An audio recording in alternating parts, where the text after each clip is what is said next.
Hello everyone, ND એજ્યુકેશનમાં હું નરેશ વાઘેલા આપ સર્વનું હાર્દિક સ્વાગત કરું છું. મિત્રો, આપણે ધોરણ 9 એના વિષય ગણિતનો અભ્યાસ કરી રહ્યા છીએ. એના બે વિડીયો મેં અપલોડ કર્યા છે. પહેલા વિડીયોમાં આપણે દરેક પ્રકારની વ્યાખ્યાઓ જોઈ છે. બીજા વિડીયોની અંદર આપણે અસમય સંખ્યા અને કેટલાક ઉદાહરણો તથા સ્વાધ્યાય 1.1 જોયું છે. જેમને પણ આ વિડીયો નથી જોયા, પ્લીઝ મારી ચેનલમાં જઈને આ બંને વિડીયો તમે જોઈ શકો છો. મિત્રો, આજે આપણે અસમય સંખ્યા કોને કહે છે, વાસ્તવિક સંખ્યા કોને કહેવાય છે અને ઉદાહરણ નંબર 3 અને ઉદાહરણ નંબર 4 જોવાના છીએ. ચલો વિડીયોમાં આગળ વધીએ અને આજનો જે ટોપિક છે એને સારી રીતે સમજીએ. અસમય સંખ્યા કોને કહેવાય છે?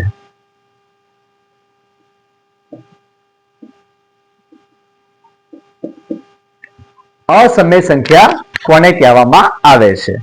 જે સંખ્યા સમય નથી એ સંખ્યાને અસમય સંખ્યા કહેવાય છે. જે સંખ્યા સમય નથી એ સંખ્યાને અસમય સંખ્યા કહેવાય છે. તો કઈ સંખ્યા અસમય છે? તો જે, ફોર એક્ઝામ્પલ, જો કોઈ સંખ્યા s માટે, જો કોઈ સંખ્યા s માટે p પૂર્ણાંક હોય તથા q શૂન્યતર પૂર્ણાંક હોય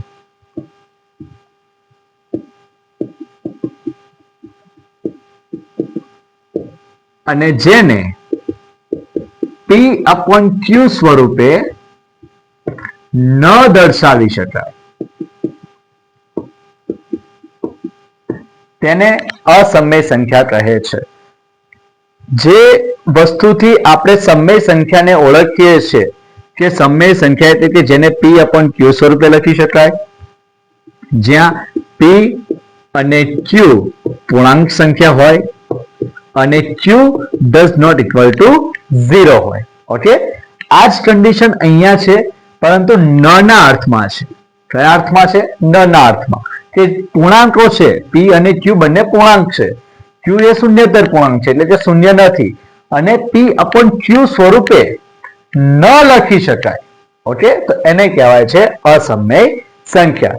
સિમ્પલ ભાષામાં એટલું કહી શકીએ કે જે સમય સંખ્યા નથી એ અસમય સંખ્યા છે. જે સંખ્યાને p/q સ્વરૂપે ન લખી શકાય એ અસમય સંખ્યા બની જાય છે. તો આ થઈ ગઈ આપણી અસમય સંખ્યાની વ્યાખ્યા. આઈ હોપ કે સમજ પડી ગઈ હશે. ચલો આગળ જોઈએ.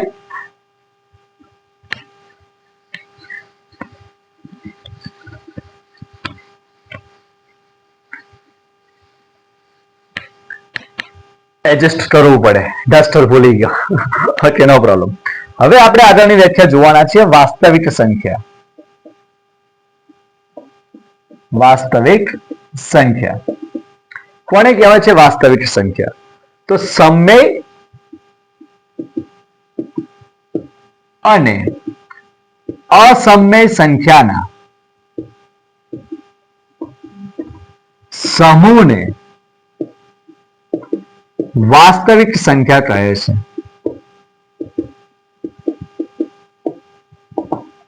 વાસ્તવિક સંખ્યા એટલે કે સમય સંખ્યા પણ આવી જાય અને અસમય સંખ્યા પણ આવી જાય.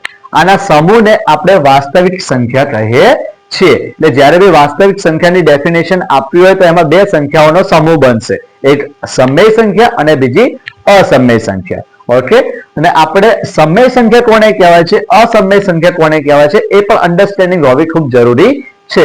સમયને આપણે કહીએ છીએ જેને p/q સ્વરૂપે લખી શકાય અને q એ 0 બરાબર ન હોય. અસમય કોને કહેવાય છે? તો જે સમય નથી એ અસમય છે. ઓકે, તો આ થઈ ગઈ આપણી વાસ્તવિક સંખ્યાની વ્યાખ્યા. ચલો હવે આપણે શું જોવાના છે? તો ઉદાહરણ નંબર 3 જે છે એની અંદર આપણને કોઈ સમય સંખ્યા આપી છે અને એ સમય સંખ્યાને આપણે સંખ્યા રેખા ઉપર દર્શાવવાની છે. એટલે કે આપણી જે વાસ્તવિક સંખ્યાઓ છે એ સંખ્યા રેખા ઉપર પ્રોપરલી કયા બિંદુ પર આવે છે એ હવે આપણે જોવાના છીએ. ઓકે, પહેલું ઉદાહરણ છે ઉદાહરણ નંબર 3, જેની અંદર કહેવામાં આવ્યું છે કે √2 ને સંખ્યા રેખા ઉપર દર્શાવો. √2 ને સંખ્યા રેખા ઉપર દર્શાવો. બહુ સહેલું છે મિત્રો, ધ્યાનથી સમજો, મજા આવશે. કોઈ આપણે રેખા લઈ લે. ઓકે, આ રેખા ઉપર આપણે કોઈ એક બિંદુને પસંદ કરીએ, એને નામ આપી દઈએ એ. એ બિંદુને આપણે નામ આપી દઈએ એ. ઓકે, ત્યારબાદ આ બિંદુથી આપણે કોઈ ચોક્કસ માપ લઈએ. ચલો આપણે માપ લઈએ છીએ એક એકમ, એક યુનિટનું. અહીંયાથી અહીંયા સુધીનું માપ શું છે? એક એકમ, એક યુનિટ. ઓકે, અહીંયાથી અહીંયા સુધીનું, આ પોઈન્ટ સુધીનું માપ છે એક એકમ. એ પોઈન્ટને આપણે નામ આપી દઈએ છીએ પોઈન્ટ બી, બિંદુ બી. ઓકે, ત્યારબાદ શું કરવાનું છે? જે બિંદુ બી છે ત્યાંથી આપણે એક યુનિટનું માપ લેવાનું છે અને કાટખૂણો બનાવવાનો છે. ઓકે, એ થી બી સુધીનું ડિસ્ટન્સ જેટલું લીધું છે એક એકમ, એટલું જ એકમ માપ અહીંયા આપણે બી બિંદુ પર લેવાનું છે અને કાટખૂણો બનાવવાનો છે. તો અહીંયા એક કાટખૂણો બનશે. રાઈટ, હવે આપણે એ થી લઈને આપણે જે લાઈન દોરી છે, ઓકે, એને જોડવાની છે. એટલે અહીંયાથી અહીંયા સુધીની આ લાઈનને આપણે જોડવાની છે અને અહીંયા આપણે નામ આપી દઈશું સી. હવે ધ્યાનથી સમજો, આ એક કાટકોણ ત્રિકોણ છે. કયું ત્રિકોણ છે? કાટકોણ ત્રિકોણ છે. આપણે પહેલા નામ એમને પ્રોપર આપી લઈએ કે આ છે એ બી અને આ બિંદુ છે સી. ઓકે, હવે ધ્યાનથી સમજીશું કે અહીંયા પાયથાગોરસનો પ્રમેય લાગુ પડે કે આ જે બી બિંદુ છે, બી ખૂણો જે છે એ છે 90 ડિગ્રીનો. ઓકે, તો એની સામે શું થશે? તો એ બી જે છે એ કર્ણ બની જશે. શું બનશે? કર્ણ બનશે. તો અહીંયા આપણે પાયથાગોરસનો નિયમ લાગુ પાડી શકીએ છીએ. પાયથાગોરસનો શું નિયમ છે? AC square equals to AB square plus BC square. Right, હવે અહીંયા જો A અને B વચ્ચેનું માપ કેટલું છે? એક એકમ. તો આપણે AB નો એક એકમ છે તો એક સ્ક્વેર થઈ જશે.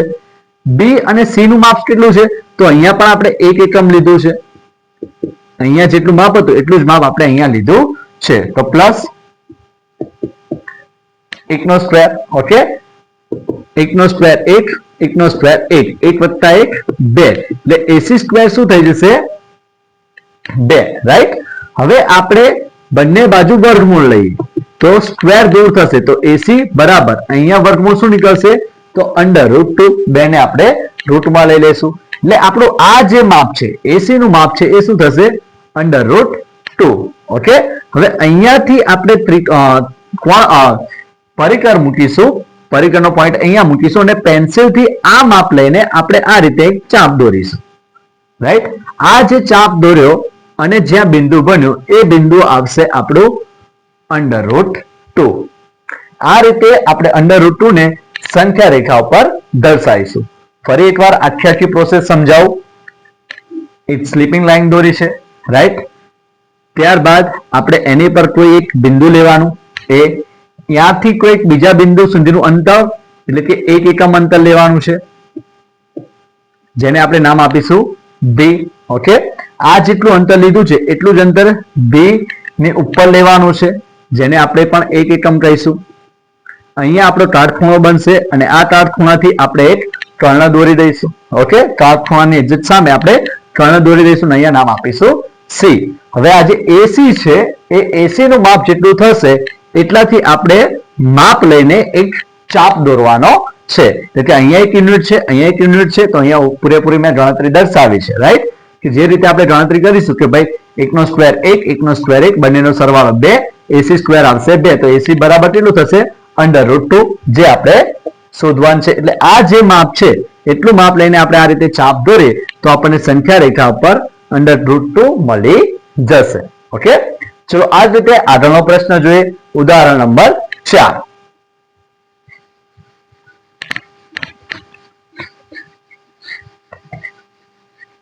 સેમ ઉદાહરણ નંબર 4 માં શું કહેવામાં આવ્યું છે? ઉદાહરણ નંબર 4 માં કીધું છે √3 ને સંખ્યા રેખા પર દર્શાવો. પહેલા આપણે જે પ્રોસેસ √2 માટે કરી છે એ આખી કરવાની છે. ઓકે, એક સીધી લાઈન લઈ લો. ઓકે, એના પર એક પોઈન્ટ જેને કોઈ નામ આપી દો. આપણે નામ આપીએ પોઈન્ટ A. ચલો, કોઈ બિંદુ છે A. આ બિંદુ પરથી આપણે 1 એકમનું માપ લઈશું. 1 એકમ. ઓકે, A થી B વચ્ચેનું માપ કેટલું છે? 1 એકમ. હવે આ જે B પોઈન્ટ છે એની ઉપર કાટખૂણો બનતો એક લંબ દોરીશું એવું પણ કહી શકીએ છીએ આપણે. ઓકે, એટલે અહીંયા આપણો કાટખૂણો બની જશે. ત્યારબાદ A અને આ કાટખૂણાનો જે અંતિમ ભાગ છે એને જોડીશું અને અહીંયા નામ આપીશું C. તો આપણે ત્રિકોણ બની ગયો ABC, જે કાટકોણ ત્રિકોણ છે. ઓકે, અહીંયા આપણે ફરીવાર જોઈ લઈએ ગણતરી કે પાયથાગોરસનો પ્રમેય અહીંયા લાગુ પડશે. AC² શોધવું હોય, આપણે આ AC² શોધવું હોય તો શું કરીશું? AB² વત્તા BC². આ 1 એકમ છે, આ પણ 1 એકમ છે. અહીંયા જેટલું માપ છે એટલું જ માપ આપણે અહીંયા લીધું છે. ત્યારબાદ અહીંયાથી અહીંયા સુધીનું માપ લઈને આપણે આ ચાપ દોરીશું. એટલે અહીંયા જે બિંદુ આપણને મળે છે, ઓકે, આ બિંદુ છે √2, રાઈટ. હવે √2 જે બિંદુ છે ત્યાંથી આપણે ફરી એકવાર કાટકોણ ત્રિકોણ બને, 90 અંશનો ખૂણો બને એ રીતનો એક લંબ દોરીએ. ઓકે, એટલે અહીંયા 90 અંશનો ખૂણો બનશે.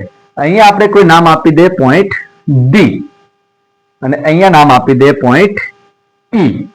ઓકે, પોઈન્ટ E ઉપર આપણે જે લંબ દોર્યો છે એ લંબનું જે અંતિમ ભાગ છે એને આપણે A સાથે જોડી દઈએ. એટલે આ થઈ ગયો આપણો એક કર્ણ, રાઈટ. અહીંયા કેટલું માપ લઈશું? તો 1 એકમ જ આવશે. 1 એકમનું જ માપ આપણે લેવાના છે, રાઈટ. હવે આ 1 એકમ અને અહીંયા કેટલું માપ છે? તો √2. અહીંયાથી અહીંયા સુધીનું માપ √2 અને અહીંયાથી અહીંયા સુધી એટલે કે E થી D સુધીનું માપ 1 એકમ છે, રાઈટ. હવે ચલો ગણતરી કરીએ. AB કેટલું છે? તો AB છે √2². D કેટલું છે? તો અહીંયા D લખી દઉં બેટા. અહીંયા AD થશે AD², AE plus D. Okay, જે નામ આપણે અલગથી આપ્યા છે એ જ લખીશું. તો AE² √2 છે, અહીંયાથી અહીંયા સુધીનું ડિસ્ટન્સ. D કેટલું છે? તો 1 એકમ છે, તો એનો². ઓકે, 2 નો વર્ગ કરીશું, √2 નો વર્ગ કરીશું તો રૂટ દૂર થઈ જશે, તો 2 જવાબ આવશે. પ્લસ 1 નો વર્ગ 1, 2 વત્તા 1 3, એટલે AD કેટલા થશે? AD² 3. તો AD નો જવાબ શું આવશે? તો 3 નું વર્ગમૂળ કરીશું એટલે √3. ઓકે, બરોબર છે. તો આ આપણને જવાબ મળ્યો. એટલે આ AD નું જેટલું માપ છે એટલું માપ અહીંયા ત્રિકોણ પરિકરનો પોઈન્ટ મૂકીને અહીંયા સુધીનું અંતર લઈને આપણે આ રીતે ચાપ મારીશું એટલે અહીંયા આપણને એક નવો બિંદુ મળશે જે હશે √3, જે હશે √3. ઓકે, આ રીતે આપણે સંખ્યા રેખા ઉપર √3 ને દર્શાવીશું.